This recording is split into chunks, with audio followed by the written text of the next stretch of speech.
Handa na ba kayo sa isa na naman nating suki basta may issue sa gobyerno at update sa mga kaso-kaso? Alam niyo naman yan ang uso ngayon. Laging may kuro-kuro at pag-aanalisa.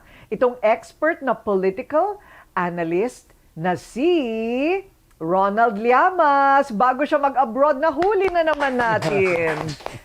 Thank you, Ronald. Naku, mabuti. Bago ka mag-fly, eto muna, itong nangyayari sa lupa dito sa Pilipinas. Nagulat ka ba sa video ni Speaker Romualdez? Not entirely. Dahil last year pa ay may mga nakaamba ng kaso sa kanya. Actually, si Secretary Vince Dizon at saka si former ICI member Babe Singson ay nag-recommend sa ombudsman na sampahan siya ng kaso last November. Okay. No? So, hindi naman... Na-news yan? Yeah, Yes. yeah. Nag-press con sila at may tinulak pa sila mga ebidensya na ibinigay sa ombudsman.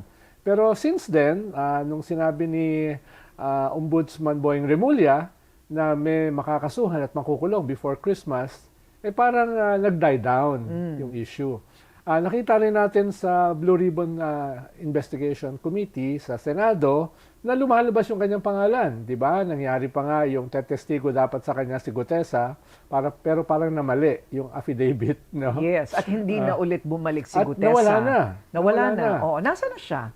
Hindi ko alam. Walang may alam. Oo. Okay. Ikalawa ay nagsalita si Saldico sa isang Blue Ribbon Committee hearing na sinabi na dinamay niya si Speaker Martin Romualdez at si President Bongbong na binigyan daw, finacilitate daw niya ang daan-daang bilyon para sa dalawa. Is this in the committee hearing or in video?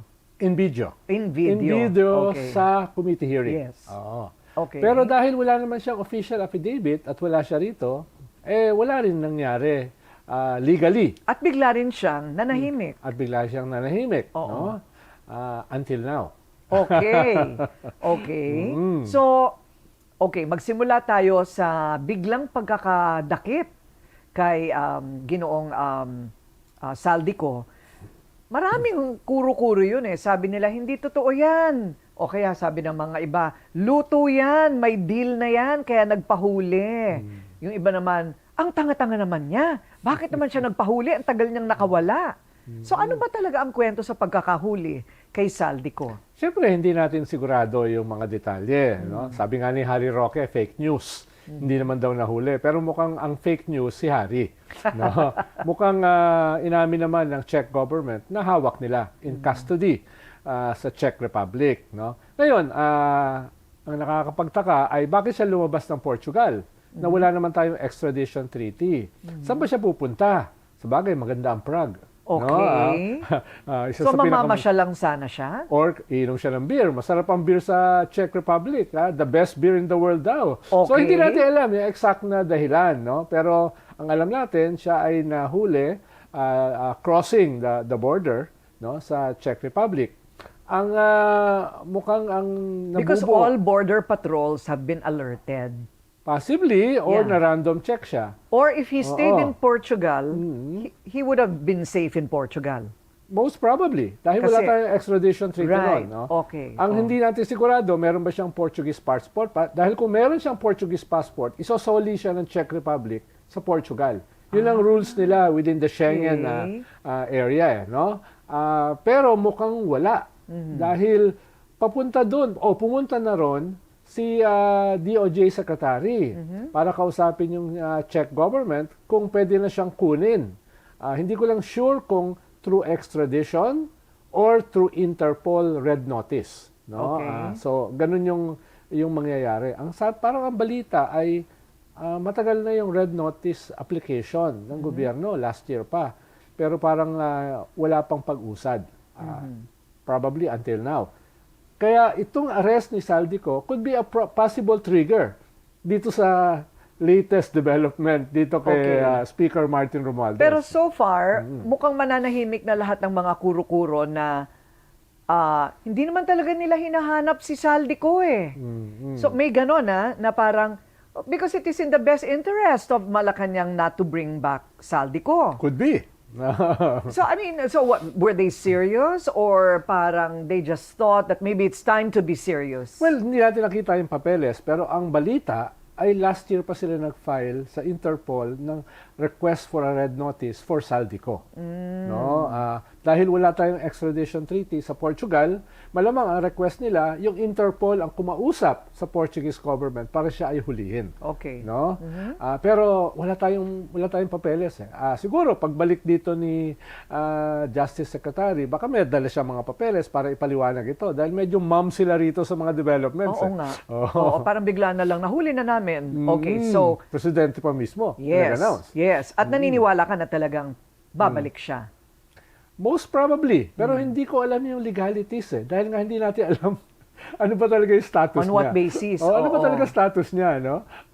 Pero dahil pupunta ron si Justice Secretary, most probably ay na due diligence na nila na kaya siyang ibalik dito. Dahil, ba't pa siya pupunta ron? Nakakahiya naman kung pupunta siya tapos wala siyang bit-bit pa uwi. Ha? Okay, so ngayon, ang mga tao, ano kayang sasabihin niya? Papanindigan kaya niya lahat ng sinabi niya sa kanyang video na sinabit niya lang ang buong mundo doon, right? Okay, guguho na ba ang bundok? So, biglang nagkaroon ng news na mayroong request si dating Speaker Romualdez na mangibang bansa for a check-up in Singapore. Okay. Nung lumabas yun, anong naisip mo?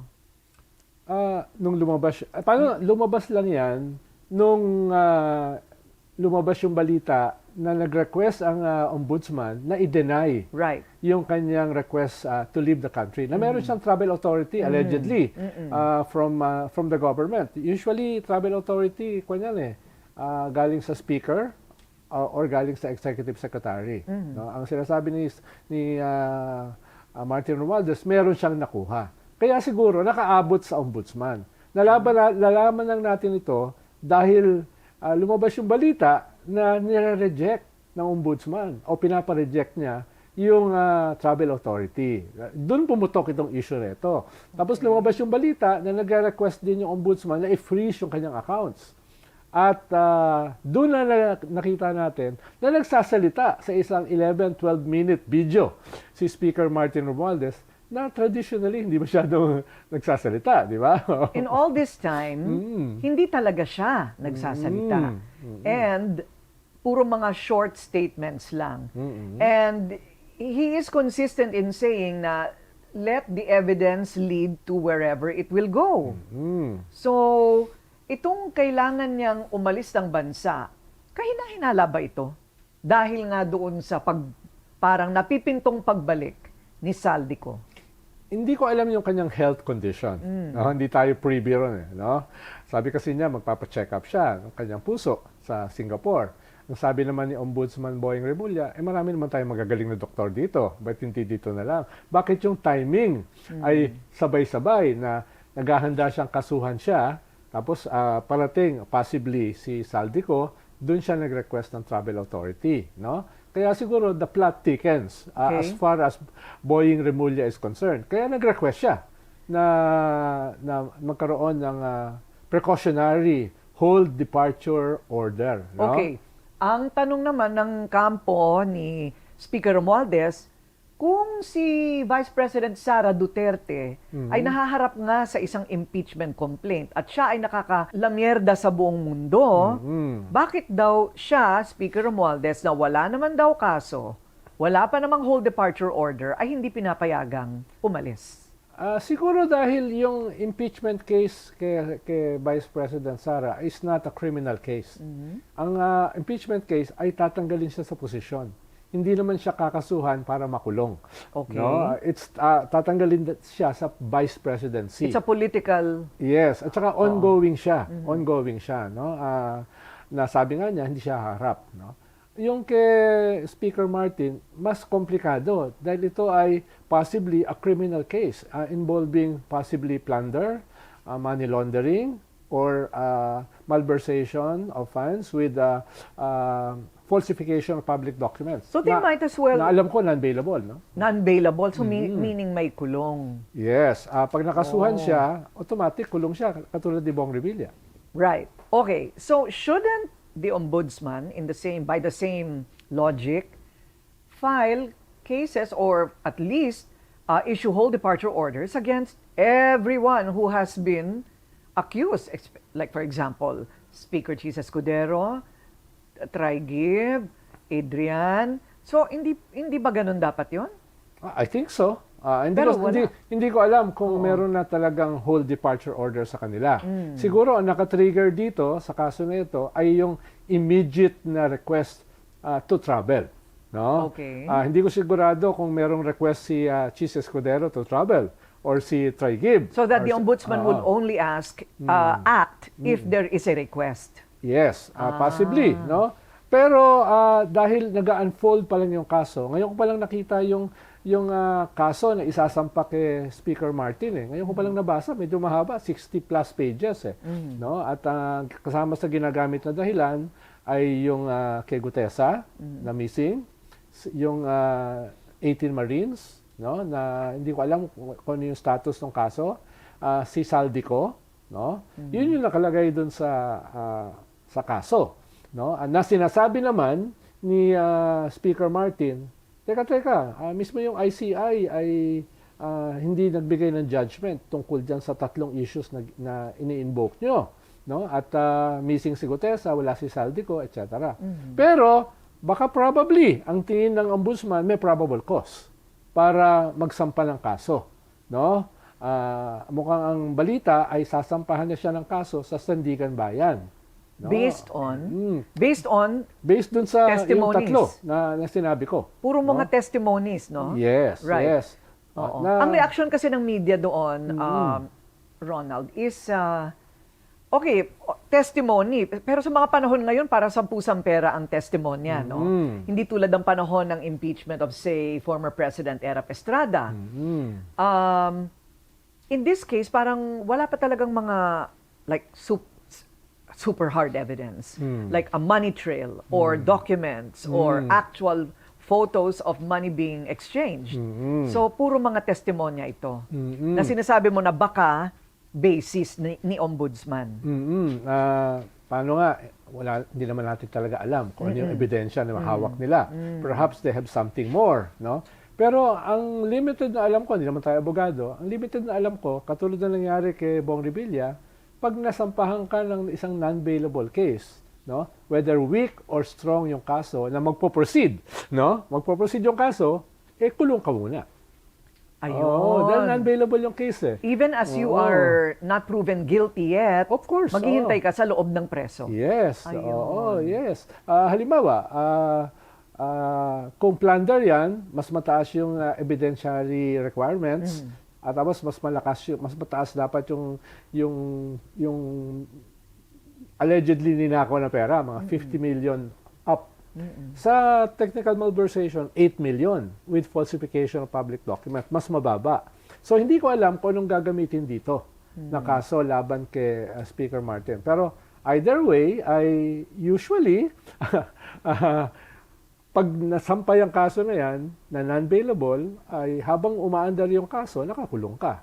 Katulad na nangyari kay Juan Ponce Enrile, kay Jinggoy Estrada, at saka kay Bong Revilla dati. Ayun. Plunder yun eh. No?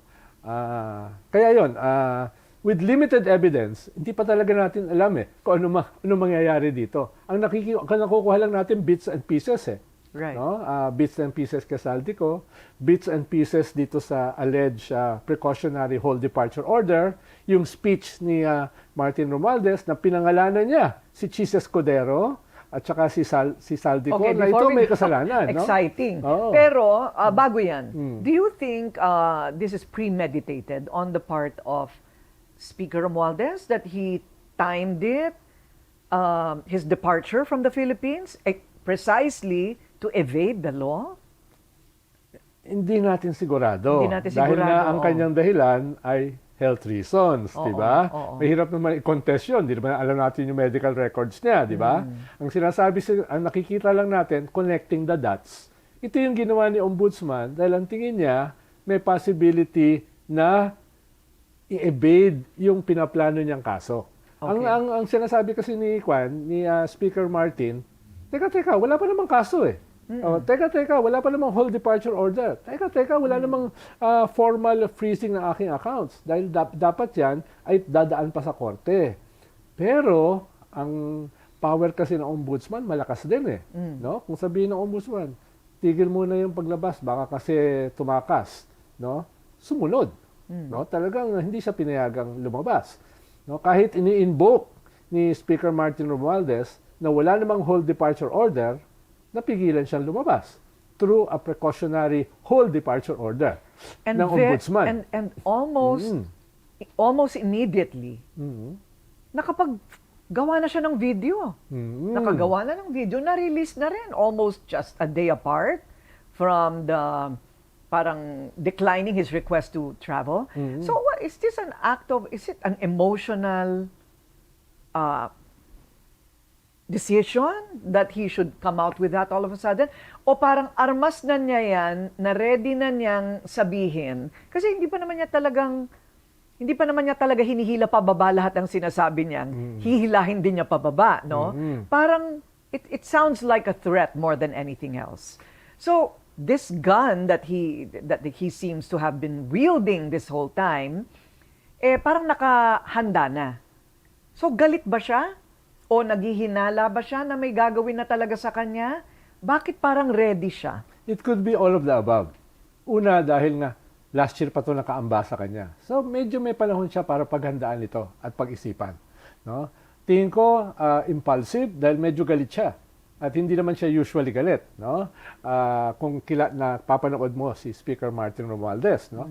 Ibig sabihin, nagalit siya dito sa flow of events na parang magagang on sa kanya. Yung gobyerno. At ikatlo ay meron siyang a not so veiled threat, no? Not so veiled threat, yes. Na may mga idadamay ako rito. Sabi nga niya, I won't go down alone, no? Which is may kaunting admission. No, Meaning what? Na meron siyang alam. In one sense, sinasabi niya, wala akong kinalaman dito whatsoever. Wala akong alam dito. Ang may alam dito ay yung nakaupo sa BICAM, yung Senate President at saka yung Head ng Appropriation. Pakipaliwanag mo ngayon, Ronald, please, yung sinasabi niyang proseso. Sa paliwanag yan ng proseso, doon niya parang iniisa-isa lahat ng dapat idawit at hindi siya kasama doon. Okay. Dahil gagawa ng proposal ang executive, galing sa Malacanang, sa cabinet. Ibababa sa kanila, no? Sa Senate at saka sa House. Tapos yung Senate at saka House magko-combine ng BICAM para pag-usapan yung mga detalye na yan. No? Diyan nagkakaroon usually ng controversy. Tapos, tsaka ipapasa para aprubahan, no? Ng Senate at saka ng House para maging officially, ito yung budget. What is the difference between the BICAM and the small committee? Well, ang sinasabi nila, within the BICAM, may smaller committee. May smaller committee. Na siyang talaga nagdidikta. Yun ang sinasabi nila. But is that like SOP? They talk about the small committee as if it's like SOP. Well, it appears like an SOP. Pero as far as the process is concerned, it's the BICAM. It's the BICAM. Kung yung BICAM ay magkaroon pa ng isa pang committee, I'm not sure about the rules diyan. Pero officially, it's the BICAM who decides. Kaya ang sabi ni Speaker Martin, galing yan sa executive, babayan sa BICAM, fa-finalize nila, tapos aaprubahan, tapos i-implement ng executive. Kaya ang sinasabi niya, specifically, itong dalawang nakaupo sa BICAM ang may kasalanan dito. No? Ikalawa, at may kasalanan din dito, yung hindi niya pinangalanan, na hindi naman lost in translation, yung chief executive, yung budget secretary, no? At yung secretary ng DPWH. Which are part of the executive, no? Tingin ko nandun yung not so veiled threat, no? Na baka madawit kayo. Okay, isa-isahin natin yung mga lumalabas. Hindi natin sinasabi na guilty na, ha? Yung kung ano lang yung tingin nating tinutukoy niyang mga personalidad. Because he didn't really name names except for a few. Cheese and Oo. So, okay. So is it definite that Speaker Romualdez was really not participative in the BICAM? Well, yes. Dahil ang dapat nakaupo doon, yung representative ng Senate, si Grace Poe. at saka si Saldico. Right. Yung head ng APRO of both houses. Ayun, okay. No? Pero ang sinasabi ni Speaker Martin, nandun si Chise. No? Nandun siya eh. Is that Ah, irregular? Ha? Is that irregular? A bit. Dahil dapat si Grace po ang nakaupo ron. No? Hindi yung Senate President. Katulad ng hindi yung Speaker ang nakaupo, si Saldico. So totoo na hindi talaga umupo si Senadora Poe. Well, ang Sa sabi Bicam. nila, hindi siya masyadong, hindi siya umupo sa karamihan ng mga meetings. At si Speaker, si Senate President Chis Escudero ang nagmamando. No? At lumabas nga yung balita na nagpasok siya ng mga insertions na mahigit 140 billion. No? Who? Lumabas Senator? yun. Si Senator Chis Escudero. Okay. No? So, lumabas na yan a year ago pa eh. No? Kaya noon pa lang nagkaroon na ng controversy. Bago pa nung mahiya naman kayo speech ni President Bongbong nung last sona niya. No? And Senator Poe, did she have insertions? Well, hindi natin sigurado, pero lumalabas na mga marites, meron. No? May nagsabi, may 5 billion siya. No? Sinasabi ng iba, lahat ng senador may insertions. At lahat din ng mga leaders ng Congress meron. Kaya naging controversial na eh. Okay. Itong budget at sumunod dyan, itong flood control. Okay. Oo. So far, Chis Escudero, Saldico, then Congressman, and then maybe Senator Grace Poe. What about Toby Tiangco? Bakit binanggit ni Speaker Well, dahil si Toby yung banat ng banat sa kanya from the start. But was he part of the BICAM? Hindi, deputy speaker siya. Kaya ang sabi ni Speaker Martin Romualdez, parang banat ang banat yang si Toby Tiangco, deputy speaker siya, dapat alam niya lahat ng nangyayari dito. No? Yun yung kanyang pitik. Kaya, hindi naman niya sinabi na kasama si Toby Tiangco dito sa mga anomalya na nilink niya si Saldico at saka si Chis Escudero and possibly members of the executive. Pero ang sabi lang niya, dapat alam niya yung nangyayari. Ang in relation sa mga banat ni Toby Tiangco sa kanya. No? Kumbaga, alam mo naman lahat ng mga nangyayari, bakit ngayong kalambanat ng banat? Yun ang kanyang ibig sabihin doon. Although hindi naman niya nilink si Toby Tiangco dito sa mga anomalies. No? Okay. So yun yung proseso. So would you say that everyone who participated in the BICAM is guilty? Well, And not just Chis and... not necessarily. Halimbawa, si Risa Hontiveros is a member of the BICAM at nagbumoto siya ng no dun sa GAA. No? So, merong mga senador na membro niyan. Alam ko si Senator Win Gatchalian, kasama dyan, and several more, no? Representing the Senate. Pero yung talagang nakaupo dyan, officially representing the Senate, ay si Grace po. So did she sign? Did she sign? Oh, of course, siya yung pipirma. She approved it. Oo. Oh, okay. Maliban dun kay Senator Risa na nag-vote ng no. Ayun, okay. So kailangan pala malaman natin kung sino talaga nag-vote ng no at saka yes. May higit pa ba sa isang tao ang nag-vote ng no? Well, sa House, meron mga bumoto sa ng House. no. Hindi ko alam sa Senado kung ilan ang bumoto. Alam ko, 2 yata. No? 2 Okay. yata. So pumunta na ng BICAM and then pupunta na siya sa executive To be Okay. implemented. to be implemented. And it was signed by the President. Yes. At Okay. yun ang sinasabi ni Speaker, teka, yung executive ang mag-i-implement yan, yung DPWH ang mag-i-implement yan, yung Department of Budget ang mag-i-implement yan. Sila yung culpable dito. Tapos Right. may binanggit siya na command responsibility. Dahil yung presidente ang above it all. No? Okay. Oo. Okay. So I asked ChatGPT. I have to be honest. Okay. Oo. Wala ka kanina, wala akong matanungan. So tinanong ko si ChatGPT. Oo. Ang sabi ni ChatGPT, sorry for invoking AI, okay? Magaling naman yung AI. Well, not all the time. Nagagalit ang mga tao pagka ini-endorso ang AI. Pero ang sabi niya is that not necessarily that you signed the approval of the appropriation, the budget appropriation, are you guilty of anything? Of course. Because Yeah. it's all part of SOP. Ang kailangan daw talagang patunayan is the trail of evidence, hard evidence, proving plunder or corruption.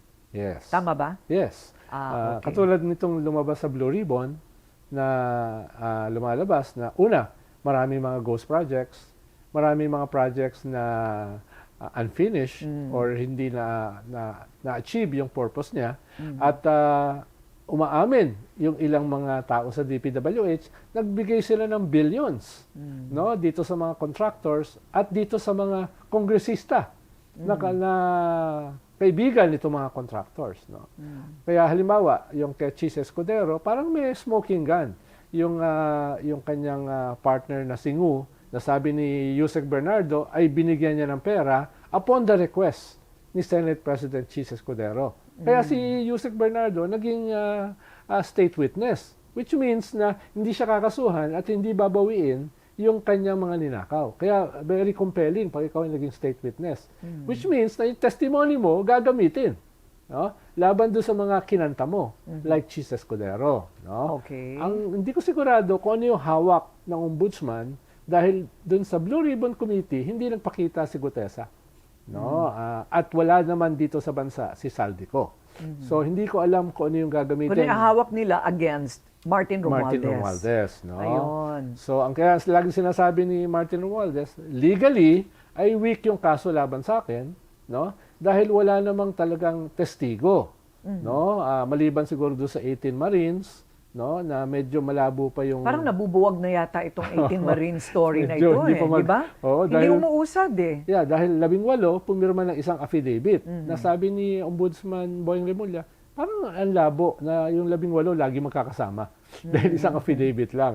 Mas viable sana kung bawat isa may affidavit or dalawa may isang affidavit, pero yung 18. So hindi ko alam kung anong status ngayon ng 18 na yan. Pero nakasama siya dun sa isasampayata na kaso ni Ombudsman laban kay Speaker Martin Romualdez. Okay. So you're saying that, former Speaker Martin Romualdez having called Chis Escudero and Saldico the mastermind Yes. is not necessarily so unless proven. Yes, of I course. think what he's trying to say, what he actually wanted to say is that wala akong kinalaman sa pinag-usapan ni Saldi and Chis, sila ang tanungin nyo.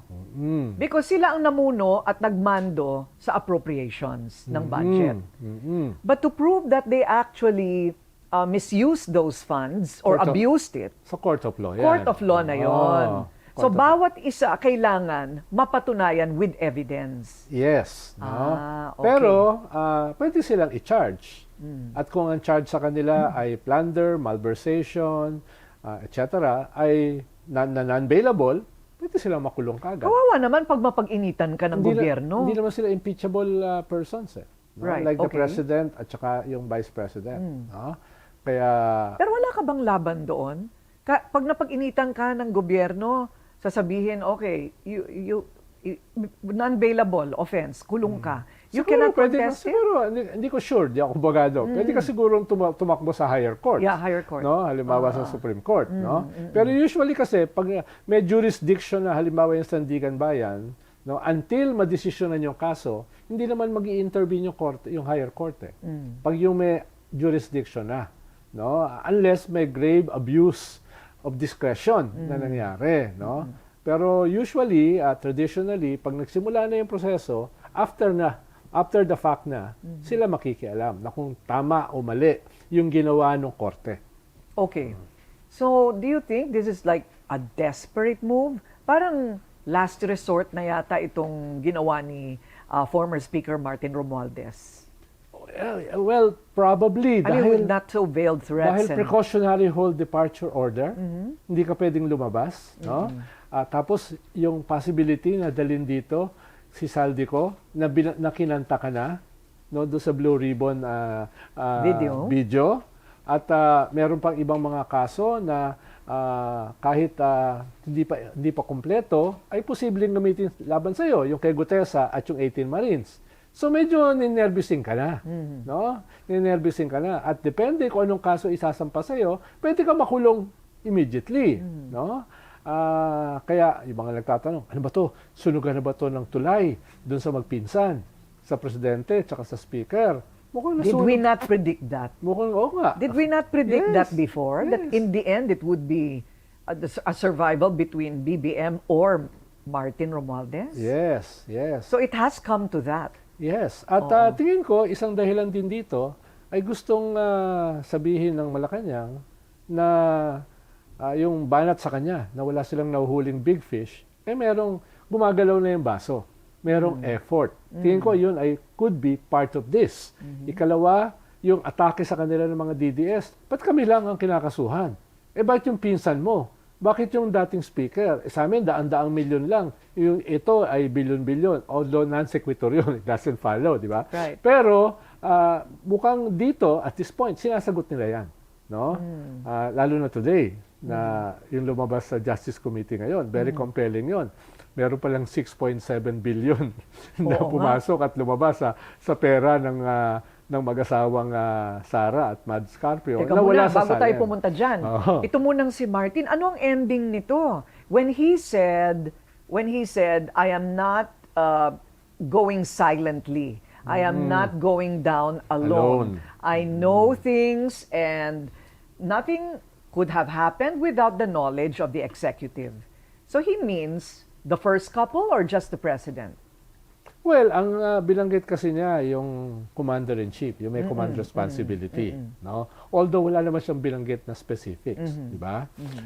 Bagamat in general, ang sinabi niya, yung kung anuman yung skandalong ito, kung anuman yung corruption na ito, ay definitely may kinalaman ang executive. Executive. Oo. Which could mean DBM Yes. for the releases and DPWH. Budget Secretary, Budget Secretary. na natanggal, Yes. na allegedly dahil sa testimony sa Blue Ribbon Committee.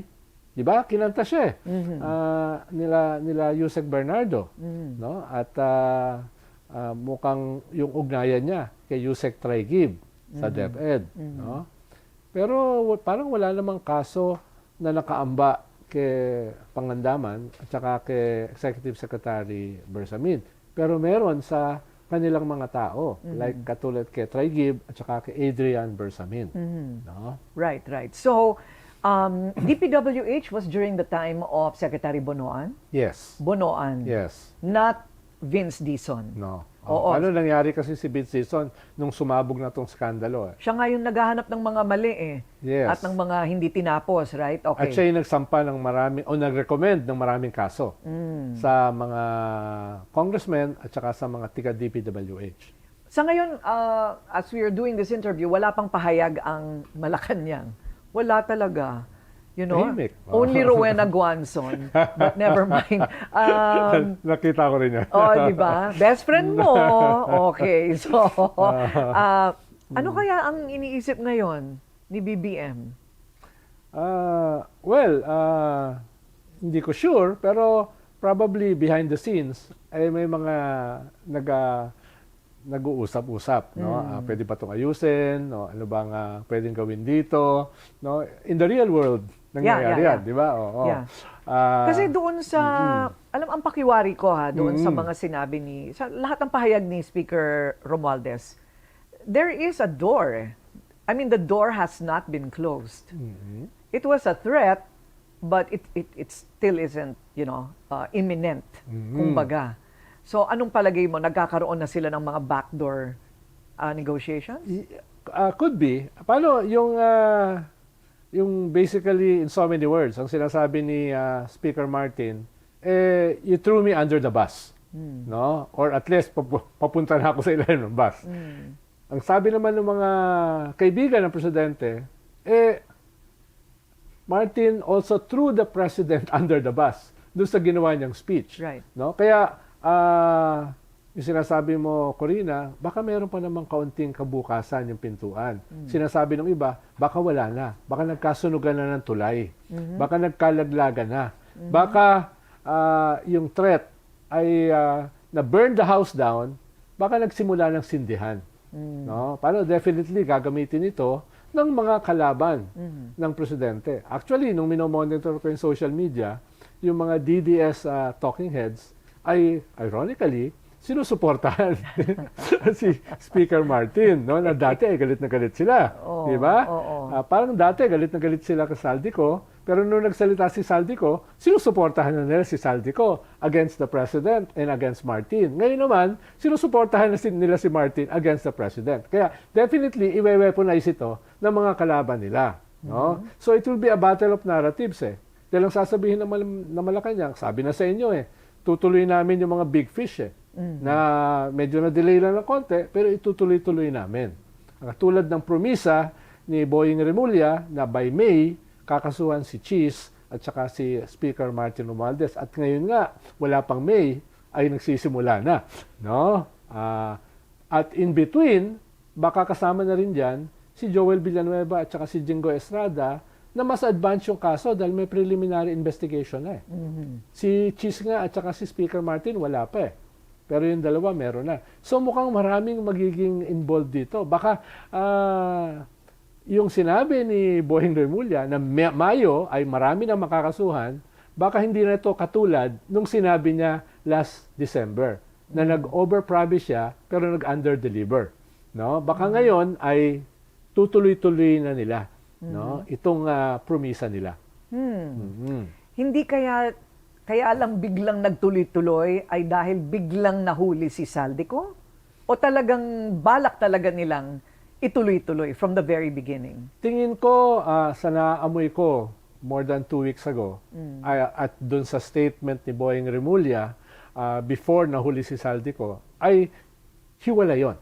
Ibig sabihin, talagang may balak na sila. May balak na sila, no? At this also wasn't lost on the speaker, no? Tingin ko ay alam na rin to ng speaker more than 2 weeks ago, no?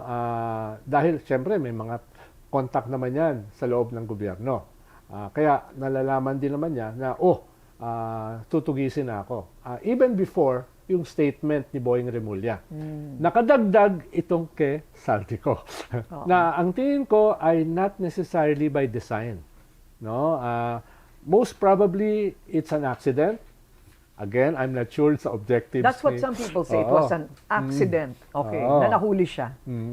Okay, so regardless of that, what do you think will next happen? Well, babalik si Saldico. Tingin ko